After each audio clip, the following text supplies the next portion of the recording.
Hello everyone, hope you're all well. Hope you had a good Christmas or Hanukkah if you celebrate that. Hope it was as stress-free as possible, safe as possible, and yeah, hope it was good for you. It's been a few days since I made a video. Been busy over the Christmas period, so I haven't done that. Been distracted with other things. But what I'm going to be talking about here is something that I've mentioned many times on this channel. And this one's slightly different because usually when I talk about the subject, I'm going off a particular report whereby I will read out the the article, I'll quote the journalist, and I use that as a basis. This one, I'm just thinking freely. I'm just sort of stating my thoughts. Um, I freely admit that this is a subject that I am somewhat sensitive about. I mean, there's a lot of important issues out there, and I'm someone who is, if you follow my channel for a while, you'll know that I'm opinionated and I have strong views on a lot of things.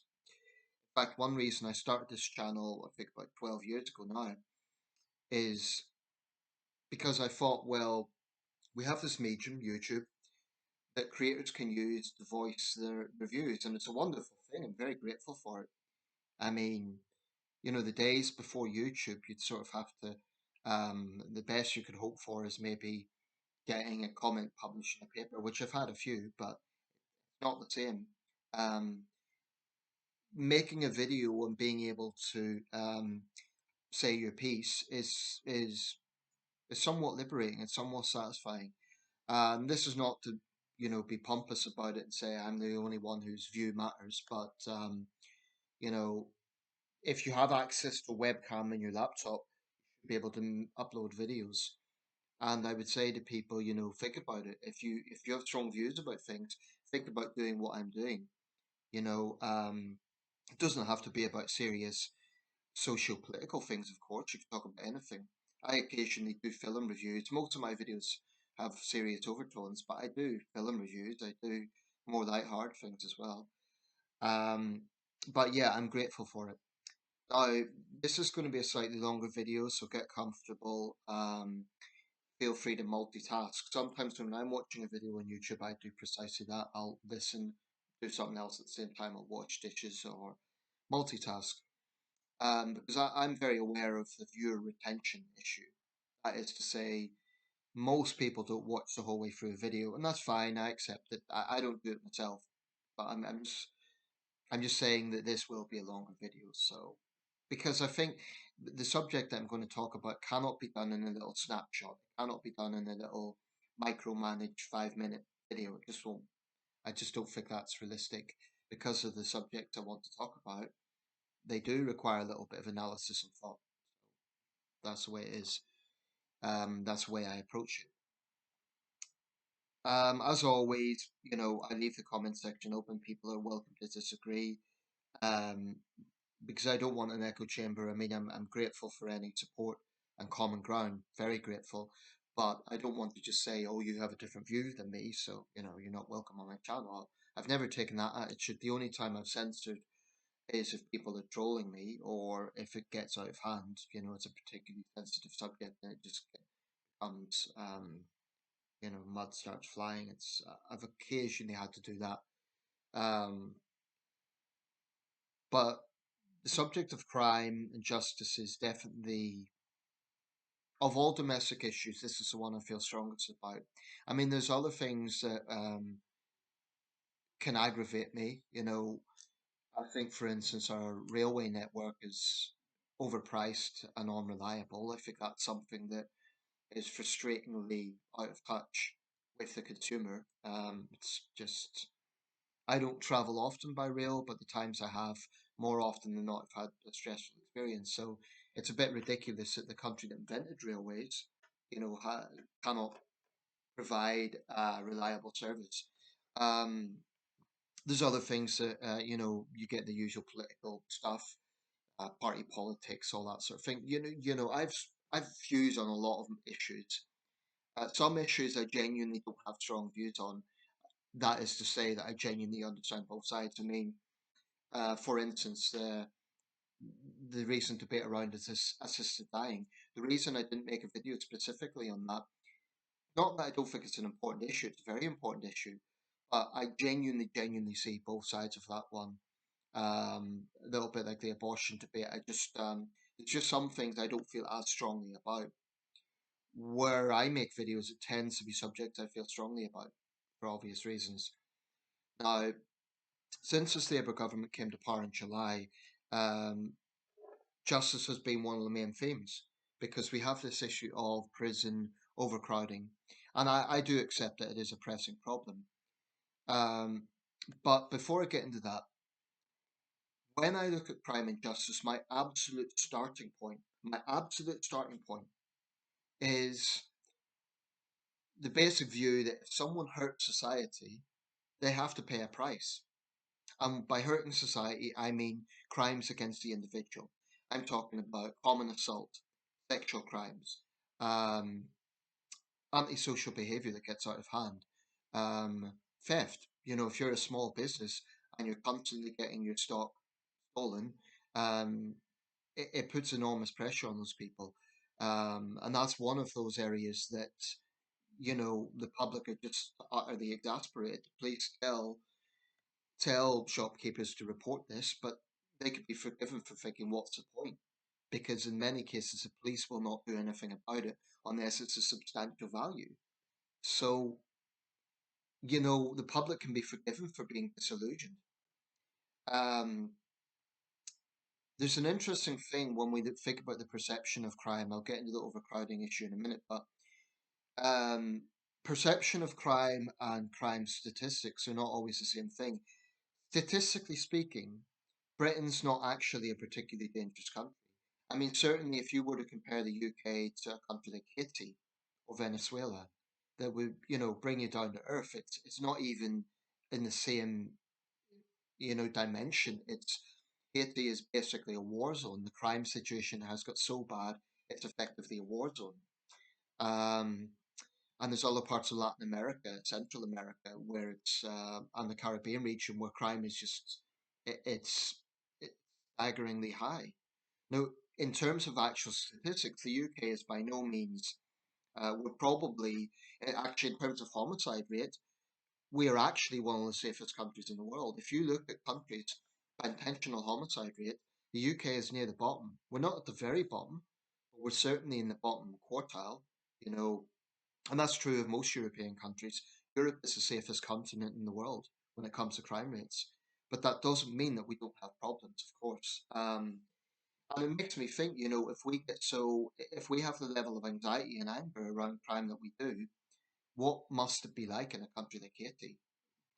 Where law and order is broken down, where the police have been bought out, where criminals are literally running the streets. I mean, in Britain, it could be perceived that way, but I mean, in some of these countries, it's literally a system that has utterly broken down. That's terrifying. Um, in the case of Haiti, there was that character, one of the gang leaders. I think he calls himself General Barbecue. Charming name. And the perverse irony here is he actually thinks that he is liberating the Haitian people from foreign influence and corruption. Yet he is terrorizing them, absolutely terrorizing them, and it's a tragic, awful situation. Um, and you know that does put things into context. But you know, just because other countries are in a worse situation doesn't mean we can say, "Oh well, everything's fine." We do have problems here. We've got problems with knife crime. We've got problems with public trust. Um, I think in terms of a particular kind of crime, that issue of theft, you have gangs going into small shops, just picking stuff up, and if a shopkeeper is brave enough to confront them, they could end up being physically assaulted. I do think we have a problem with whether you call it two-tier policing or not. There is definitely a problem with perception. And I think the police need to be more honest about this. They need to recognise that on one hand, they're telling the public to report crimes. On the other hand, they say, you know, they will not turn up to these crimes. So they have to understand the public will justifiably say, what is the point? Police might say, oh, we need this to be reported so we can get data so that we know how to, you know, it would help, I think, if they understood that the public, but the vast majority, don't want the police to be spending time on non-crime hate incidents. This is an example of something that is avoidable. I mean, if there's any justification for police spending time on non-crime hate incidents, it's picking up data for social tensions. So if you have, for example, a person who's constantly spewing out hate against a particular group, that may be an indication of social tensions building. I don't say that the police should absolutely ignore it, but I do think if it's a choice between responding to a burglary or responding to someone who has said something politically incorrect online, I think it is a no brainer what the police should prioritise. And I'm not convinced that all police forces do take the right priority. I think, honestly, this is going to sound cynical, but I do think sometimes they will go to non crime hate incidents to tick boxes um, in a way that is perhaps more palpable than other sorts of crime. I don't know. I could be wrong about that, but I think that it's. I am cynical about the police attitude to that. But politicians cannot lecture the police either. It's politicians that have brought in this legislation in the first place. So, lawmakers also have a lot to answer for. Um, the issue of overcrowding, what I've noticed since Labour came to power, I've said this before, there's been mixed messaging on crime. On one hand, Starmer and Cooper talk tough. Cooper talks about cracking down on violence against women and girls. Starmer talks about cracking down on antisocial behaviour. And I welcome it. I welcome that he recognises it isn't trivial, but words are words. If this isn't followed up by, people who are terrorising their neighbours, feeding the consequences, police actually actively, pursuing them, and those people feeling consequences for it, then it's all hot air. It means nothing. And every government will come out with popular sound bites regarding crime. Um, if we look at the overall picture, it's not actually all bad. I mean, for someone like me, I'm unapologetically conservative on this issue. Small c conservative, not party conservative. If anything, I think the Tories let people down when it came to crime and justice. But the overall picture is not entirely bad. For example, if, like me, you believe that judicial punishment is a very important role in justice, then actually sentencing has actually got tougher, believe it or not. Um, it's not significantly tougher, but for example, the average custodial sentence has went from 13 months in 2000 to over 21 months now. That's one example. Sentencing has increased from 2010 as well for indictable crimes in which the penalty can be a custodial sentence. So actual custodial sentences have increased. But that won't change public disillusion, for instance, on the issue of suspended sentences. I think there's far too many suspended sentences handed out. The idea of a suspended sentence is the offender will basically avoid a custodial sentence, but they're under some like watch, right? They're under kind of curfew where their behavior will be watched, and if they do it again, then they'll get the original sentence plus whatever new offence they've committed. But I think suspended sentences are dished out far too often. I know why judges do it. Judges are probably under pressure not to contribute to the overcrowding issue, so I understand why suspended sentences are used. But I think if you're going to have a suspended sentence, the public need to say, well, what's the alternative? If this person isn't going to prison for assaulting someone, then are they going to be held accountable some other way? And a community sentence doesn't cut it. Cleaning up someone's garden for no pay for a few days. That isn't. I don't think that cuts it. The public perception of community sentencing is that it's a soft option. Now, if you look at the Sentencing Council, and I've had quite a lot of dialogue with them back and forth, they will refute that and they will say no, it's not a soft option. It's the offender's liberty is taken away and so on. But I think that Shabana Mahmood was onto something. The new Justice Secretary. She said that we need to look at how sentencing outside custodial sentencing can look tougher. That is to say, for instance, if you have an offender that is released because of the overcrowding issue, so he or she has come out before the full term is up, then they should be subject to some sort of house arrest. I would absolutely welcome that sort of idea. Having restrictions on them in other ways. Now, it's not ideal because in this country, you're never going to get a situation where someone will be told they can't leave their house ever. We had it during lockdown; that was an exceptional situation. But you know, they their lawyers would argue, well, they need to be allowed out to get food and so on. But I do think that if they're going to take this approach, if they're going to go for more non-custodial sentences in order to lessen overcrowding, it at least should be, you know, palpable sense that they are being held to account in a way that isn't just, you know, a community sentence. Because I'm not sure how many offenders take community sentencing seriously. I think some will find it, tedious because they're doing work that they're not paid for. But I do think young offenders, especially, don't take it seriously. And this area, young offenders, I think for too damn long in this country, we've been enabling. We've been in a situation where we thought, well, they're young, so we better not give them the same sentence as an adult, and there's still a chance of changing. And that's all well and good. But I would say, well, if you get a 16-year-old that rapes someone, or, as part of a gang, they violently assault someone, the idea that just because they're young, they're going to see the light, it strikes me as profoundly naive, or they still have a chance to change. But how many chances should they be given? You know, I've heard this coming from the liberal left. This person's only committed one offence. Well, if their one offence is a rape or a violent assault or an arson attack, that one offence is pretty damn significant. So we should get away from this idea that just because it's one offence, it therefore doesn't make the person dangerous or it's not important.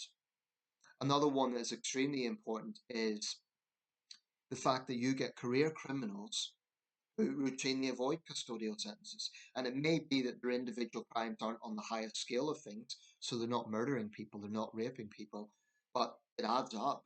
They're causing enormous misery as an individual, accounting for a significant portion of all crimes.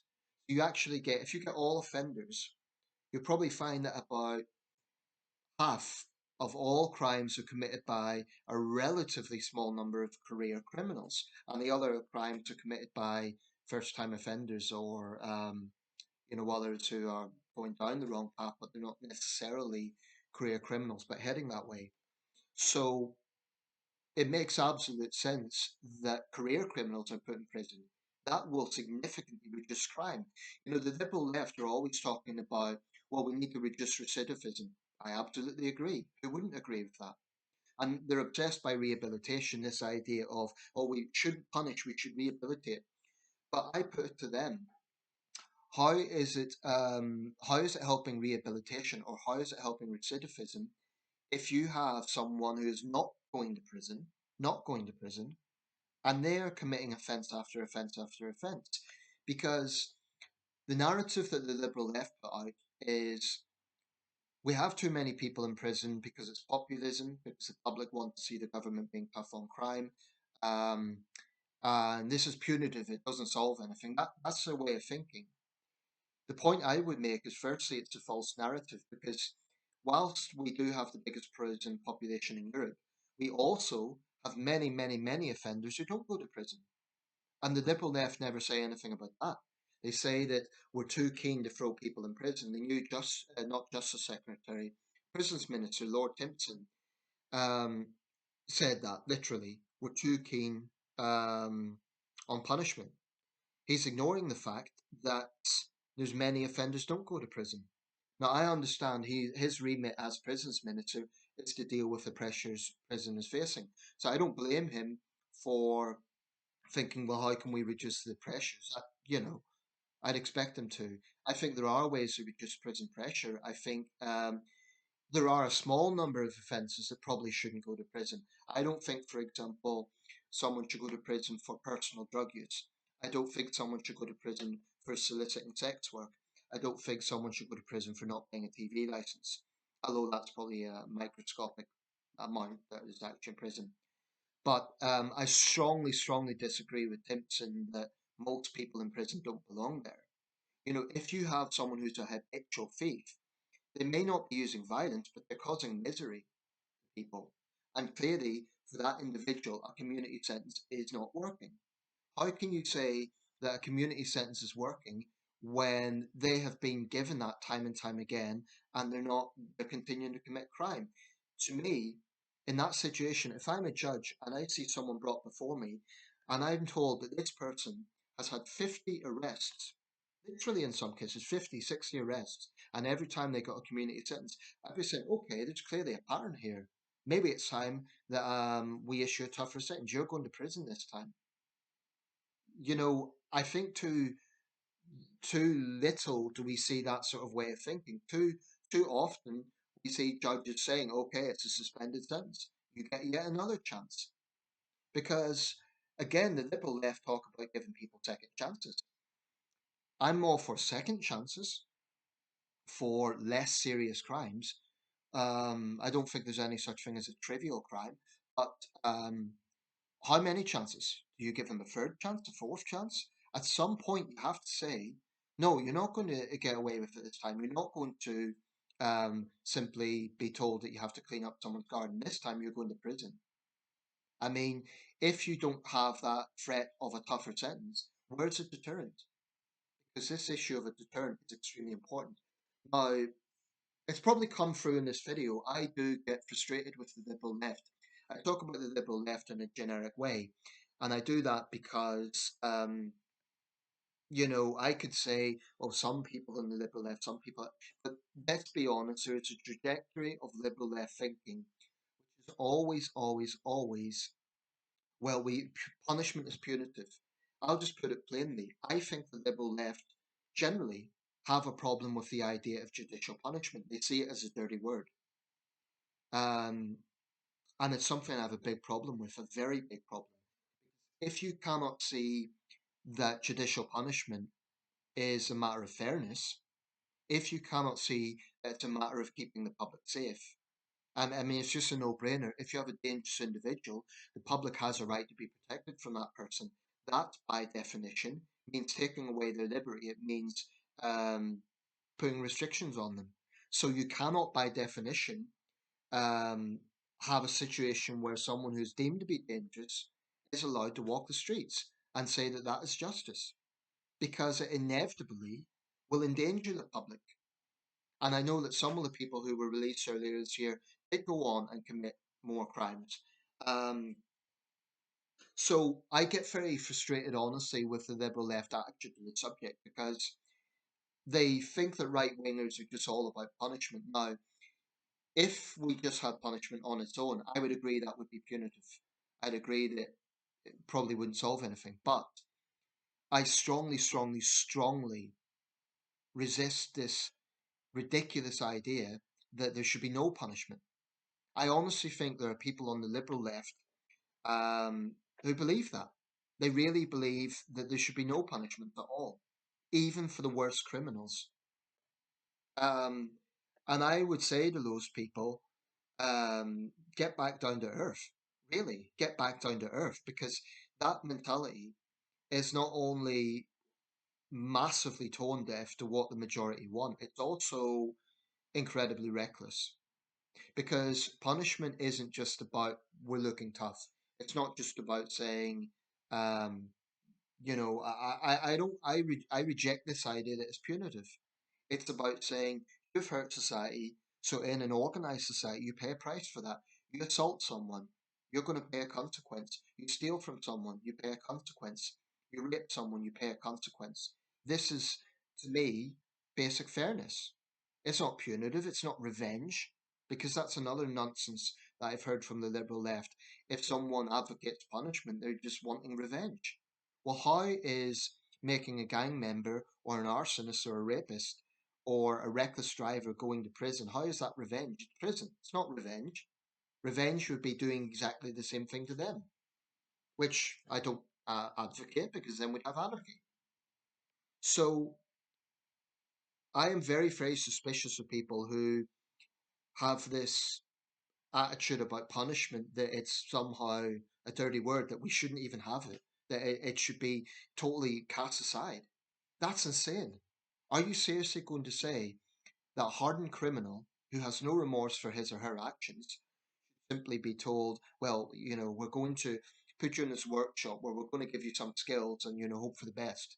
And, maybe those skills will benefit them. But then what about the punishment? What consequence are they paying for what they have done?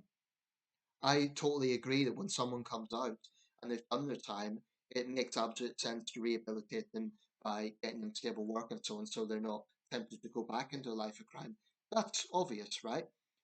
But it has to come after the punishment. You cannot have a thing whereby it's like crime rehabilitation. It has to be crime punishment rehabilitation. That's simple. That's logical. Because if you go from the crime directly to rehabilitation, they're not learning anything. They're not seeing that they've paid a consequence for what they've done. I mean, I just think it's plain wrong. Why should an offender not face punishment? There's a basic question of fairness there. If they have hurt someone, why shouldn't they get legal pushback? It's just insane to me and infuriating, quite frankly, that the Liberal left don't get this. Okay, some will acknowledge, yes, we have to have some form of punishment. And truthfully, even Lord Timpson, who I would regard as definitely well on the left of things, I have strong issues with some of the statements he's come out with. Even he acknowledges he's never going to get up and say we should have no prisons, because he would be politically crucified for that. And I'd have no sympathy with him if he came out with that position. Instead, he says we're too fond of punishment and we lock up too many people, which I think is still tone deaf. I still question his attitude. Now, Timpson has his supporters. People point to the fact that in his factory in Manchester, um, he's a businessman. His family run the Timpson key making business, and as part of that, I think 10% of his entire workforce are ex-offenders. I'm not against that in principle. I've never been against that issue. My issue with Lord Timpson is his attitude that we're too fond of punishment in this country.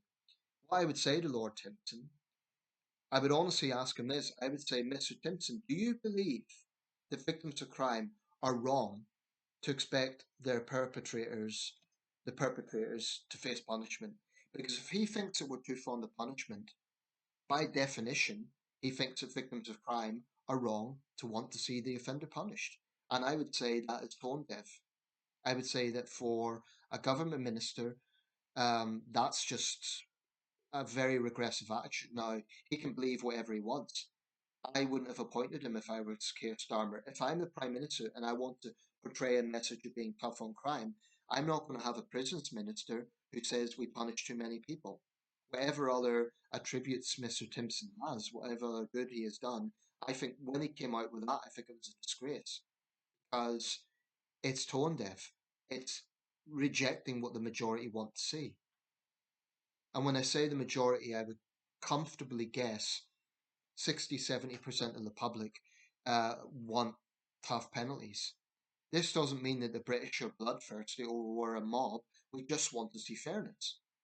And yes, there'll be a sizable minority that do go more towards the liberal left of things. But even, a traditional Labour voter is going to want to see thugs put away as much as anyone else. Even the Daily Mirror, which is a pretty left wing paper, and they were, praising Lord Timpson, they contradict themselves because then they have reports saying thug caught and, the usual tabloid stuff. So you'll even see contradictions. And one last thing I would make on this point, I mentioned that it's a false narrative to say that we just throw people in prison. Many offenders avoid prison over and over again, so that is a false narrative. But another thing that is false is the idea that I've lost my trail of thought. Um, yeah, well, actually, if you push them, I think, and even a liberal left wing person, I mean, truthfully, very, very, very few people would genuinely argue there should be no prisons and no punishment. I think that is in a very extreme position, and I think it's even that's a very small minority of liberal left people and maybe some criminals. But here's the irony, even criminals themselves would not be against punishment. If you ask a burglar, should a rapist go to prison, he'll say absolutely. So even criminals themselves tend to have hardline views on crime. That's the irony. So this is something where there's virtually a consensus. Um, but what I was going to say was a liberal left person will really, really home in on this thing of rehabilitation. But if you push them on it, they would have to concede that they do actually believe in a form of punishment. If they are talking about community sentences, it's a form of punishment. It's not robust enough, I think, in some cases, but it is still a form of punishment. So they would have to concede that they do believe in punishment. It's a bit like, a lot of gun owners in America, they bristle at the idea of gun control, but when you push them on it, if you ask them, for example, do you believe in criminal background checks to buy a gun? Most of them would say, yeah, that's reasonable. So they actually do believe in a form of gun control. So the point I'm making here is even people in the liberal left would have to concede whether they like the word or not. They might not like to say punishment. They would have to concede that if they believe in community sentencing, if they believe that there should be some sort of consequence for crime, then by definition, they believe in punishment. So they shouldn't get so sensitive around the word punishment because it's just part of justice. Like I say, if it was only punishment, I would agree that it's punitive. Although there are some cases, like the worst of the worst, I do not think you can rehabilitate a serial killer. I do not think you can rehabilitate a terrorist who's killed a lot of people or a prolific child predator, someone like that. There's some crimes that are so heinous. I don't think the state should spend money trying to rehabilitate such people. I think they should die behind bars. I'm talking about the worst of the worst. And in other cases, which are serious crimes, then a robust sentence has to come into that. But I will say this as a final note. Personally, I do get immensely frustrated sometimes. I do think the legal establishment doesn't listen to the public as much as they should. I don't think that judges, I don't think that legislators, and I don't think that the Sentencing Council really, really get public anger on this. I don't think they get it, at least not as much as they should. They would argue that they do. I'm not convinced. Because if they really did, sentencing would much more match what the public want to see. Having said that, when I look around the world, I don't think the UK is the worst situation. I mean, I would honestly hate a situation like the Nordic states, where you had extremely serious crime like murder, resulting in only a few years in prison, which they literally have in some cases. I think that the Nordic model and the Dutch model, which liberal leftists want to replicate, it would never ever be accepted in this country. The British people wouldn't accept it because I think on the subject of crime, the British are a small c conservative. I really do believe that. I don't think the British public would ever accept that. But then I don't necessarily want to see an American system either because I think the US can be too hardline sometimes. I mean, you get teenagers thrown away in prison in Texas and other states for relatively minor drug offenses, and they're in that system for years. So I think that is punitive. Um, if you look at sentencing in America, in many cases, not every case, but in many cases, it is pretty draconian compared to the UK. Um, and for the record, I'm against the death penalty. I look at Japan, where a man was on death row for something like 40 years, and in the Japanese system, they don't even give you warning. They just bring you out. There's a big cloud of secrecy over that. Another thing about Japan is they have a massive reliance on confessions. It's something like 98% of cases are solved. Now, that could either point to the police being extremely professional and efficient, or an over reliance on confessions, which concerns me. Because this guy, he'd been a boxer in the 60s and he was accused of murder. I made a video about it and he was found to be innocent. Um, Japan, like the UK, has conservative attitudes to crime, and I totally understand that. But the problem with the death penalty is there's no reversal on mistakes. You can't, when someone's killed by the state, how do you reverse that? We don't need the death penalty, but we do need tougher punishments. So, with that said, I'm going to wrap this up because it's well over half an hour here. But in summary, I believe that I think practically, I do absolutely argue that punishment is part of justice, and without it, how can you say that that's truly justice?